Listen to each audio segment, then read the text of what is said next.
Hey, I'm your host, Matt Stauffer. This is a 5-Minute Geek Show. This is episode 17, and 5-Minute Geek Show is a twice-weekly show about development and everything around it. It's one topic per episode.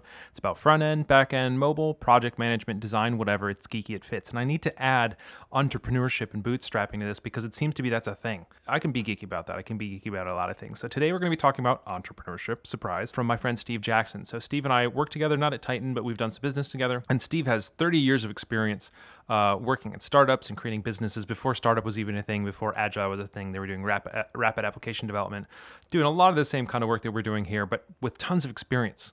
Bought and sold companies, invested in people. So I wanted him to share with us a little bit about, I just said, look, you got a whole bunch of new entrepreneurs. Can you share the 5 minutes, the best 5 minutes you have for them? And so he's going to share that with us today. So let's go ahead. Good afternoon. My name is Steve Jackson.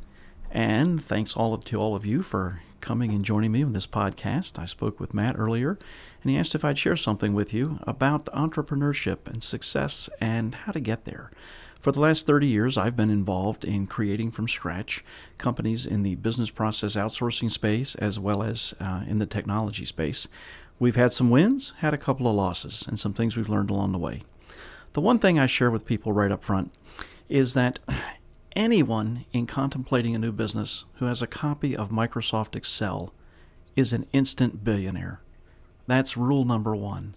You can talk yourself into many, many, many things just by putting numbers in a spreadsheet.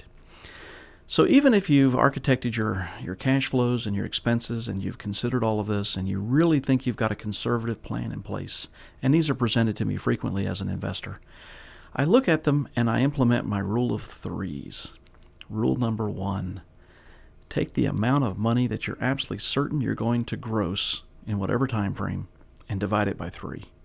If in the first year you're sure you're going to make $1 million, you're absolutely conservative about that. You've got your launch clients, you've got people lined up, cut it by 2/3. Part 2 of my rule of threes, take the amount of time it's going to take to get that money and multiply that by 3. That might take 2 or 3 years, not 1 year. Okay, reality can be tough. And the last part to my rule of threes is take the expenses that you're anticipating spending and multiply that by 3. You'll be at a place where you have a much more realistic perspective of what your marketing plan will actually have happen to it. Your business plan will have happened to it when you meet the reality of the world. You hear people in the military say that no battle plan survives first contact with the army or with the enemy. Well, no business plan survives first contact with reality without a whole lot of modification. So give yourself a big, healthy dose of reality. I guess, and after you've done that and you've been honest with yourself and you're really sure that you've got a plan in place that's been vetted, you're in a good place to get started.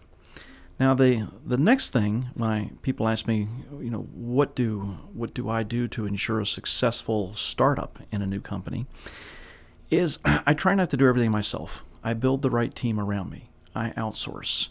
It is not necessary to have millions and millions of people, if that's your goal, working for you in a giant office. In today's virtual environment, you can hire subject matter expertise in any business or technology area that is very, very talented. Recently, I developed a branding for a new company, and I did it using a crowdsourcing site to develop logos. For $375, I got amazing submissions from all over the world. So take advantage of others, take advantage of what they have to offer, and don't think that you have to develop something internally. My second favorite business rule applies to this directly, and that rule is there is an inverse relationship between the number of people who report to you and your personal happiness. Okay? So key people who get really empowered and granted key responsibilities and drive them to that level of accountability, have fun with them, do all of those good things, but don't think that you've got to create from the ground up every little piece and part.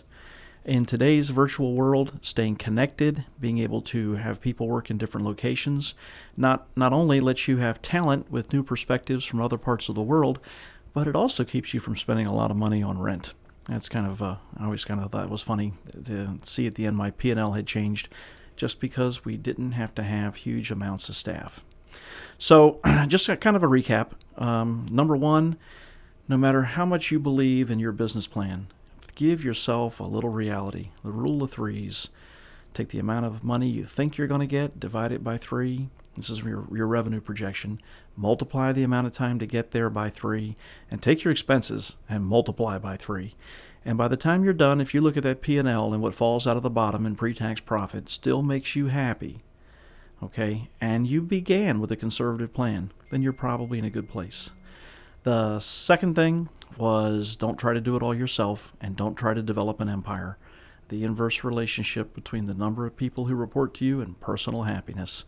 Keep it small, keep it tight, and make it all come together. That's about it. It's worked for me for about 3 decades. There's no guarantees. Keep at it. And when you're in it and times are tough, never, ever, ever give up. Okay? Successful entrepreneurs are folks who never give up.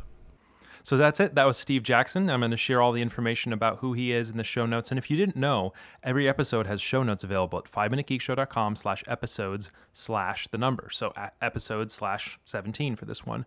And I have links to people's websites or whatever topics we talked about, software we talk about. Also, for example, on the ones where we talk about podcasting hardware, I'll have Amazon links and their affiliate links. And if you use that affiliate link, you're supporting the 5 Minute Geek Show. We make a little money off of it. That would be great. But for this particular one, you can go to the 5 Minute Geek Show /episode/17. You can get links to Steve Jackson's website and anything else he's done. We'll have all that there. So that's it. Thank you for tuning in. So we are at 5 Minute Geek Show on Twitter, which is the number 5. We're 5minutegeekshow.com, FIVE. And you can, as always, subscribe to us on YouTube, iTunes, RSS, whatever it is. Thank you so much for tuning in. I'm Matt Stauffer. This is a 5 Minute Geek Show, and we'll see you later. Can you say 5 Minute? I mean, Geek Show. good show. Good job, buddy.